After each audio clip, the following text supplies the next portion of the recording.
출애굽기 12장 29절에서 34절 말씀으로 도적같이 찾아온 심판과 구원이라는 제목으로 주의 말씀을 전하겠습니다. 우리는 2, 3주 후면은 80주년 광복절을 맞이하는 뜻깊은 해입니다. 함석헌 선생이라는 사람이 있는데요. 이 함석헌 선생이 일제 식민지 시대부터 해방까지 기독 청년들과 함께 역사 공부를 신앙적인 관점에서 했었습니다. 그리고 그 책을 정리한 것이 뜻으로 본 한국 역사란 책입니다. 내용들이 많은데 핵심 내용을 요약하면 이렇습니다. 일본은 미국과의 전쟁에서 안간힘을 쓰다가 버티다가 원자폭탄 투하로 항복할 수밖에 없었다. 그래서 뜻밖의 우리나라는 해방을 얻은 셈이 되었다. 8월 15일 해방은 도적같이 왔기에 하나님으로부터 온 것이 분명하다. 세상은 하나님의 뜻 각본대로 움직인다. 이렇게 이야기를 합니다. 당시 한국은 일제 식민지 시대 때 동방의 이스라엘이라고 불렸고 평양은 동방의 예루살렘으로 불렸는데 주님께서 믿음을 주셔서 지금 이 민족이 이렇게 잘 건실하게 버틸 수 있게 되었습니다. 마찬가지로 오늘 그 말씀해 보시면은 도적같이 구원과 심판이 임한 것처럼 오늘 말씀에서도 보면은 하나님의 은혜가 갑작스럽게 밤중에 임해서 구원을 받는 이스라엘 백성이 나옵니다. 그러나 또 한편으로는 한밤중에 갑작스럽게 심판을 받게 되는 애굽 백성도 같이 나옵니다. 우리 오늘 29절에서 30절 같이 한번 읽겠습니다. 밤중에 여호와께서 애굽 땅에서 모든 처음 난 것 곧 왕위에 앉은 바로의 장자로부터 옥에 갇힌 사람의 장자까지와 가축의 처음 난 것을 다 치심에 그 밤에 바로와 그 모든 신하와 모든 애굽 사람이 일어나고 애굽에 큰 부르짖음이 있었으니 이는 그 나라가 죽임을 당하지 아니한 집이 하나도 없었음이었더라. 아멘. 지금 애굽 사람에게 유월절 밤은 어떤 밤이냐면은 심판받는 슬픈 밤이다. 이렇게 이야기를 하고 있습니다. 도적같이 왔을 때 감당하지 못할 뿐만 아니라 막을 수가 없기 때문이죠. 저는 하나님의 심판이 도적같이 온다는 것을 늘 생각할 때마다 어떤 소설을 생각하냐면은 톨스토이의 사람은 무엇으로 사는가, 이 책이 제일 생각이 나요. 여기에 어떤 내용이 있냐면은 하나님의 명령을 불순종해서 이 땅에 내려온 천사 미하일이라는 천사가 있었어요. 근데 이 미하일이 이 땅에 와서 어떤 일을 하게 되냐면은 구두 직공일의 일을 합니다. 그러니까 구두를 만들면서 살아가는 일을 하게 되는 거죠. 근데 하나님이 이 천사 미하일에게 세 가지 질문에 답을 얻어오라고 했는데 그 중에 마지막 질문이 뭐냐면은 하나님께서 사람에게 알려주지 않은 것, 하나님이 사람에게 허락하지 않은 것이 무엇이 있는가를 꼭 답을 얻어오라고 했습니다. 이 천사 미하일이 이 직공으로 구두를 만들고 있었는데 어느 날 하루 점잖은 심사가 찾아와서 이 미하일에게 무엇을 부탁하냐면은 1년 동안 튼튼하게 신을 수 있는 구두 한 켤레를 만들어 달라고 부탁을 합니다. 근데 그 천사 미하일이 신사를 보니까 신사 뒤에 누가 있는 걸 발견하냐면은 죽음의 천사가 있는 거를 발견하게 되는 거죠. 이 사람이 내일 죽게 생겼는데 이 사람이 원한 건 뭐냐면은 1년 동안 튼튼하게 신을 신발을 만들어 달라고 했다는 거죠. 이 천사 미하일은 하나님께서 허락하지 않은 것이 무엇이 있을까를 고민했는데 답을 찾게 됩니다. 그것은 뭐냐면은 사람에게 죽음의 날짜를 알려주지 않는 거죠. 그러니까 사람은 모두 죽는다는 건 다 아는데 죽음의 날짜는 아무도 모르게 됩니다. 그러니까 죽는다는 걸 알면은 더 겸손하고 하나님을 믿어야 되는데도 불구하고 우리는 죽지 않는 것처럼 늘 교만하게 살아간다는 거죠. 이 말씀을 통해서 우리에게 알려주는 건 뭐가 있냐면은 호흡이 있는 모든 자에게 반드시 필요한 것이 있습니다.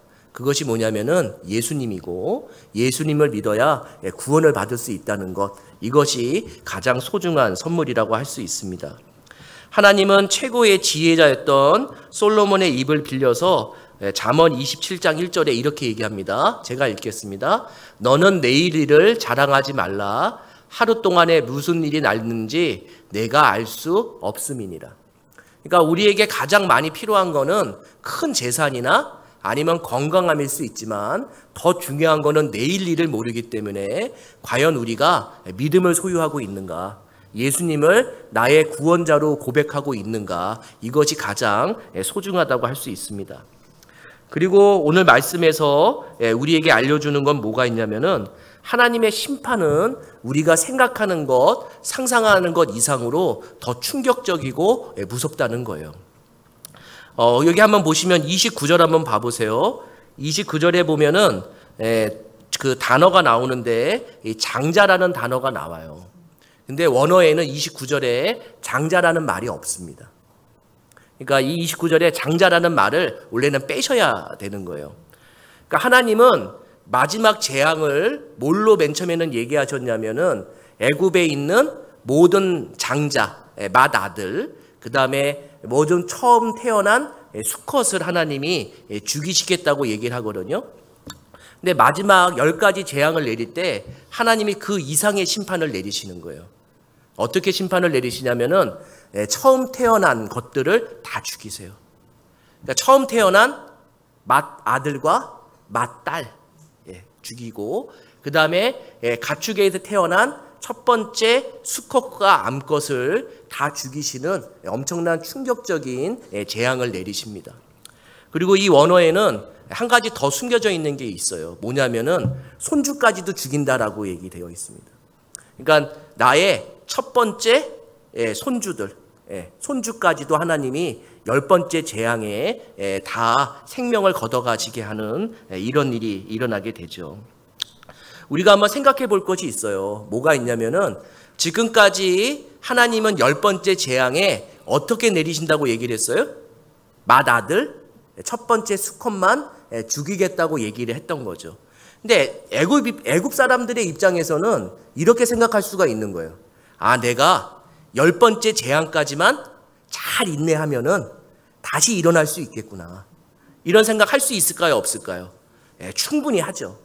그리고 애굽 사람들 가운데는 어떤 사람이 있냐면은 나는 아들이 없으니까 괜찮아. 우리 집은 다 딸만 있어. 이런 사람들은 어떻게 할까요? 다 마음에 안심을 갖고 있는 거죠.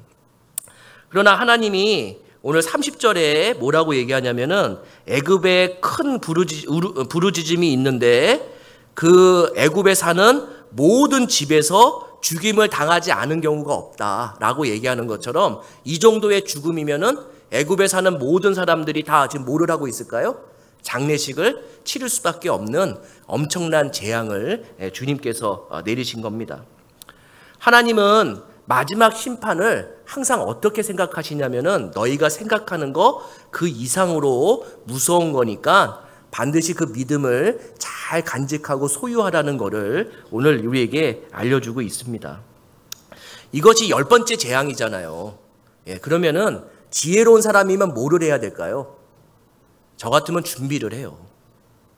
그런데 이 애굽 백성과 바로 왕은 오늘 우리가 계속 10번째 재앙을 지금까지 봤지만, 그리고 마지막 이 10번째의 가장 처절한 재앙을 내리는데도 애굽 백성들은 한 번도 이 죽음에 대한 거 아니면 심판에 대해서 준비하지 않습니다.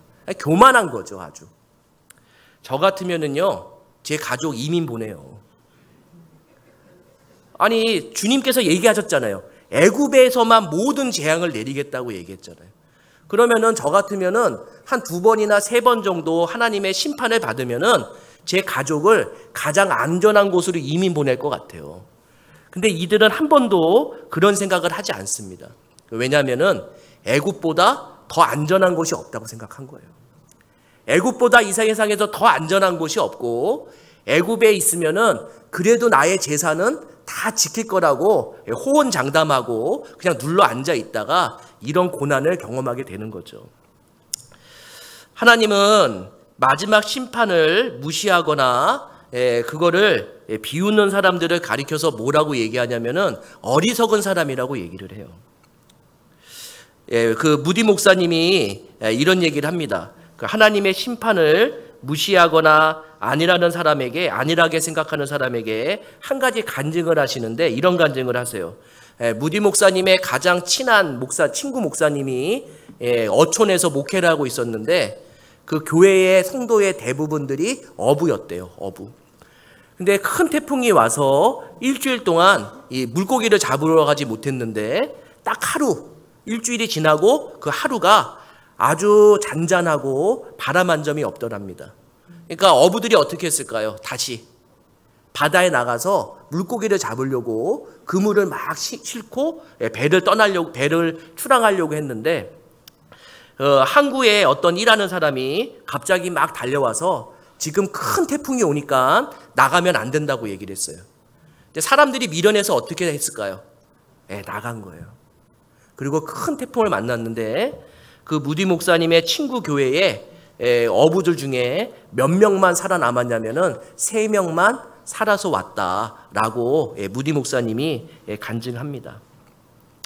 그러니까 우리가 지금 생각하셔야 될 게 뭐냐면은 하나님의 심판은 정말 무서우니까 혹시 우리들 가운데에 아직 예수님을 나의 구원자로 고백하지 않는 분이 있다면은 부탁드릴게요. 오늘이 마지막 용서받을 수 있는 하루일지도 모릅니다. 우리에게 주님 앞에 내가 죄인인 것을 고백하고 주님만 의지하겠다고 주님 앞에 무릎을 꿇으십시오. 그러면은 주님이 그 인생을 반드시 책임지는 일이 일어나게 됩니다. 그런데 더 무서운 건 아까 전에 얘기했지만 이 바로왕과 애굽 백성은 하나님 앞에 용서를 구하거나 회개하지 않는다는 거예요. 우리 32절에서 34절 같이 한번 읽겠습니다. 너희가 말한 대로 너희 양과 너희 소도 몰아가고 나를 위하여 축복하라 하며 애굽 사람들은 말하기를 우리가 다 죽은 자가 되도다 하고 그 백성을 재촉하여 그 땅에서 속히 내보내려 하므로 그 백성이 발견되지 못한 반죽 담은 그릇을 옷에 싸서 어깨에 매니라. 아멘. 하나님이 이걸 보시면은 어떤 일이 있냐면은 하나님께서 큰 무서움을 허락하셨는데 이 바로왕과 이스라엘 백성은 하나님이 무섭다는 걸 안 거예요. 왜냐하면은 10가지 재앙이 가면 갈수록 강도가 점점 세지니까. 그리고 마지막 재앙은 자신들이 생각했을 때 아들만 죽을 거라고 생각했는데 딸까지 죽으니까 감당할 수가 없는 거예요. 그러니까 그날 밤 너무나 무서워서 모세와 아론을 불러요. 그러면서 뭐라고 얘기하냐면은 애굽 땅에서 나가달라고 얘기합니다. 근데 바로가 지금 뭐라고 얘기하면 32절에 이렇게 얘기를 해요. 32절에 너희가 나가는 건 좋은데 나를 위해서 축복해라 이렇게 얘기를 해요. 이 축복은 어떤 축복일까요? 어떤 축복일까요? 첫 번째 태어난 자식들이 모두 다 죽으니까 이제는 두려운 거예요. 그러면서 어떤 축복을 비냐면은 이제는 애굽에 있는 모든 생명에게 손을 대지 않는 축복을 나에게 빌어주고 떠나라고 간청을 하게 됩니다. 그리고 이 애굽 백성들도 자기네 집에서 다 장례식을 치르면서 이스라엘 백성을 다 등 떠밀면서 빨리 나가려고 얘기하는 거예요. 그래가지고 이 사람들이 너무 급하게 나가다 보니까 음식을 챙길 수가 없어서 무교병과 함께 옷을 몇 개 싸가지고 나가게 되는 이런 일이 발생하게 되죠. 33절에 보시면은 애굽 백성이 뭐라고 얘기하냐면은 우리가 다 죽은 자가 되도다 이렇게 얘기를 해요. 그러니까 첫째 태어난 사람들이 모두 다 죽어버리니까 다음은 자기 차례라고 생각을 하는 거예요. 너무나 무서운 거죠. 근데 무서운 것과 용서를 구하는 건 달라요. 여기에 하나님의 심판을 이만큼 경험했으면은 회개하고 무릎을 꿇고 주님을 만나야 되는데도 불구하고 바로왕과 애굽 사람들은 무서움은 알지만 하나님께 무릎을 꿇거나 회개하지 않는 이런 모습을 보여주고 있습니다. 하나님 죄인입니다. 지금까지 하나님 앞에 죄인으로 살았습니다. 용서해 주십시오. 이 한마디가 정말 어려운 거예요. 왜냐하면 이 한마디는 내 힘으로 고백할 수 있는 게 아니라 성령께서 선택한 사람들에게 고백하게 만드는 회개의 고백이기 때문입니다. 제가 존경하는 오카는 목사님이 설교 중에 뭐라고 얘기하냐면은 마지막 심판에 대해서 고민하지 않고 마지막 심판을 무서워하지 않는 사람은 어리석은 사람인데 피에르 페누지노와 같은 사람이다, 이렇게 설교한 적이 있어요. 이 피에르 페누지노라는 사람은 어떤 사람이냐면은 화가예요, 화가. 그런데 그림을 참 잘 그렸는데 어떻게 먹고 살았냐면은 교회 건물에다가 성경의 이야기를 이렇게 그림을 그리면서 먹고 사는 사람이에요. 그림을 참 잘 그렸어요. 근데 문제는 뭐냐면은 예수를 안 믿었어요. 예수를 안 믿는데 교회에다가 뭐를 그리고 있어요? 성화를 그리면서 살아간 사람이에요. 근데 이 사람도 생명이 다 돼서 죽을 날이 얼마 안 남아서 이제 성직자가 이 페루지노에게 가서 마지막 기도를 해주겠다라고 이렇게 얘기하니까 이 사람이 이런 유언을 남기고 죽습니다. 나는 회개하지 않고 죽는 사람이 저 세상에서 어떻게 되는지를 알아보고 싶소. 이렇게 얘기하고 죽어요. 이 사람 용감한 사람 아니에요. 이 사람 어리석은 사람이에요. 성도님들, 보험 많이 드셨죠? 맞죠? 보험 많이 드셨죠? 건강보험 말고 암보험도 드셨잖아요. 맞죠? 그 다음에 다치면은 그 배상받는 보험도 다 들으셨잖아요. 또 치아보험도 들으신 분 있죠. 맞죠? 그리고 죽을 때를 대비해서 뭐까지 들으셨어요? 상조보험까지 드셨어요. 다 왜 드셨어요? 마지막이나 만약을 대비하고 계시잖아요. 혹시 나에게 닥쳐올 무서운 문제들이 있을 때 이거를 대비하기 위해서 다 보험을 들고 계시잖아요. 그런데 사람들이 가장 중요한 보험을 안 들어요. 그것이 뭐냐면은 예수 믿는 보험이에요.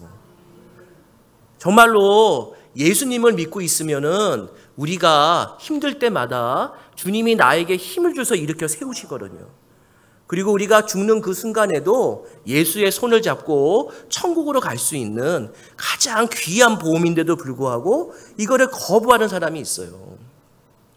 보험은 돈이 들어요. 다 돈 내시잖아요. 근데 예수 믿는 거는 돈이 안 들어요. 이거보다 확실한 보험이 어디 있어요? 우리 이 시간에 예수님 믿는 사람은 감사한 마음을 가지시고, 그리고 아직 예수님 모르는 분들은 예수님 꼭 믿으십시오. 또 반대를 우리가 한번 생각해 보겠습니다. 그러나 이스라엘 백성은 유월절 밤이 어떤 거냐면은 구원을 얻는 갑작스러운 밤이에요. 우리 12장 31절 같이 한번 읽겠습니다. 밤에 바로가 모세와 아론을 불러서 이르되 너희와 이스라엘 자손은 일어나 내 백성 가운데서 떠나 너희의 말대로 가서 여호와를 섬기며. 그러니까 바로가 드디어 하나님을 인정하는데 구원자로는 인정하는 게 아니에요. 그러면서 뭐라고 얘기하냐면은 이스라엘 백성은 이제 나의 백성이 아니고 하나님의 백성이니까 이제 출애굽하라, 여기까지만 인정을 하는 거예요. 그런데 이 12장 31절에서 중요한 단어가 있어요. 노란색으로 칠한 단어. 무슨 단어예요? 일어나라는 단어예요. 일어나. 오늘 설교 다 잊으셔도 되는데 요 일어나라는 단어 꼭 기억하고 가셔야 돼요. 이 일어나라는 단어를 이해하기 위해서는 우리가 어디를 봐야 되냐면은 마태복음 5장 38절에서 42절입니다. 우리 같이 한번 읽겠습니다. 회당장의 집에 함께 가사 떠드는 것과 사람들이 울며 심히 통곡함을 보시고 들어가서 그들에게 이르시되 너희가 어찌하여 떠들며 우느냐, 이 아이가 죽은 것이 아니라 잔다 하시니 그들이 비웃더라. 예수께서 그들을 다 내보내신 후에 아이의 부모와 또 자기와 함께한 데리시고 아이 있는 곳에 들어가서 그 아이의 손을 잡고 이르시되 달리다굼 하시니 번역하면 곧 내가 내게 말하노니 소녀야 일어나라 하심이라. 아멘. 그러니까 하나님께서 우리가 읽은 그 31절에 바로의 입술로 나오는 그 일어나라고 하는 단어가 어디하고 똑같냐면은 예수님이 야이로의 딸, 죽은 야이로의 딸을 손으로 잡아 일으키면서 소녀야 일어나라, 달리다 굼이라는 단어하고 똑같은 단어로 되어 있어요. 근데 이 달리다 굼이라고 할 때 이 굼 단어가 똑같이 구약에 사용되는 경우가 거의 없어요. 거의 없어요. 그러니까 하나님은 모세를 통해서 이 마지막 10번째의 기적을 우리에게 알려주면서 의도적으로 이 10번째 심판의 이 메시지를 뭐와 함께 같이 보기를 원하냐면은 예수님이 야이로의 딸을 살리시는 것과 같이 보기를 원하시는 거예요. 이게 얼마나 은혜롭고 놀라운 말씀이냐면은 이런 거예요. 야이로의 딸이 죽었는데 주님이 어떻게 일으켜 세우시냐면은 소녀야 일어나라 라고 얘기하면서 손으로 잡아 일으켜요.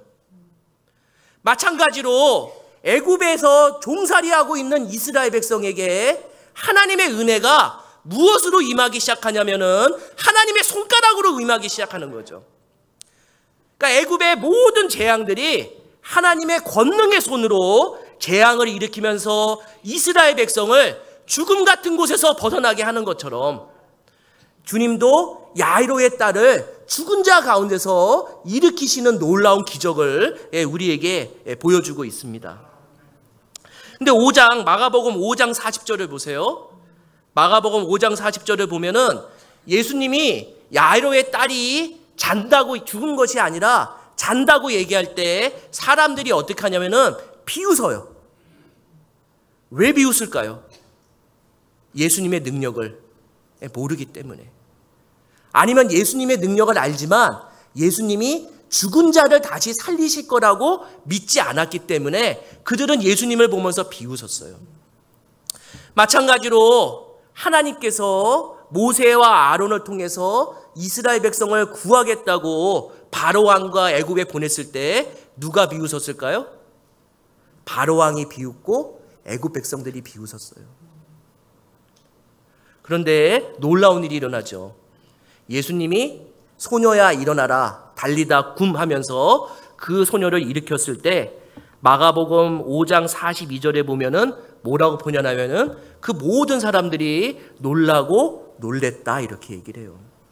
마찬가지로 지금 10번째 재앙의 끝으로 이스라엘 백성이 출애굽할 때 어떤 일이 일어나냐면은 애굽에 있는 모든 사람도 놀래고 가나안 땅에 살아가는 모든 사람들도 놀라고 놀라는 일이 일어나게 됩니다.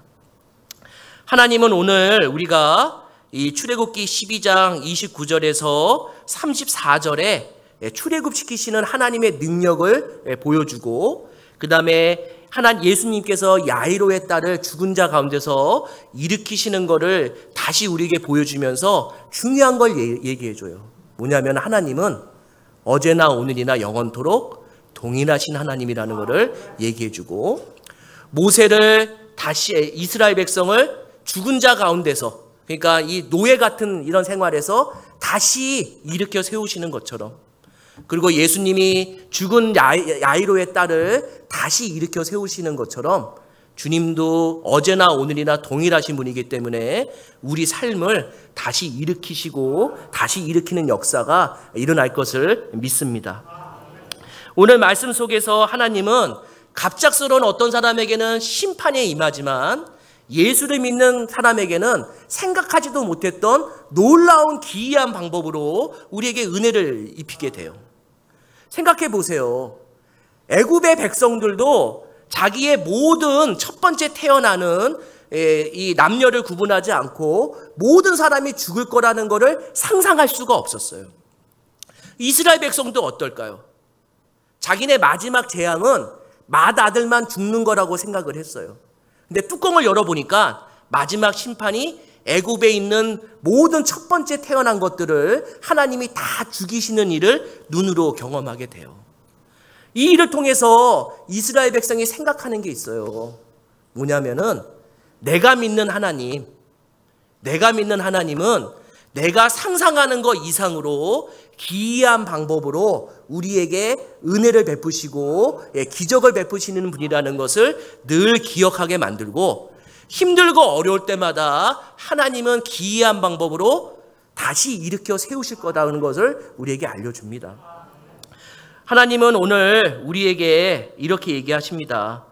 상동 21세기 교회에 속한 모든 성도님들에게 죽음과 같은 고난에서 있을 때마다 예수님의 능력으로 야이로의 딸처럼 다시 일어나서 걷게 하실 것을 주님이 얘기하시고, 그런 기적이 우리의 삶에 반드시 일어날 것을 믿습니다.